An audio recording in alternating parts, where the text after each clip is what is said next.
রাজধানীর দিয়াবাড়ির লেকে গোসল করতে নেমে দুই কিশোরের মৃত্যু হয়েছে। শনিবার বিকেল 3:30টার দিকে তাদের মরদেহ উদ্ধার করে ফায়ার সার্ভিসের ডুবুরিরা।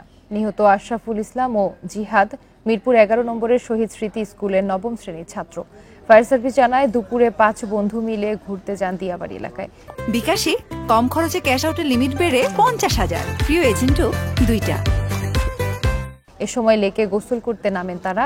পানির মাঝামাঝি গেলে দুজন ডুবে যান। পরে স্থানীয়রা ফায়ার সার্ভিসে খবর দিলে গাজীপুরের টঙ্গী থেকে ডুবুরিরা এসে মরদেহ উদ্ধার করে। সাঁতার না জানার কারণেই তাদের মৃত্যু হয়েছে বলে ধারণা করছে ফায়ার সার্ভিস।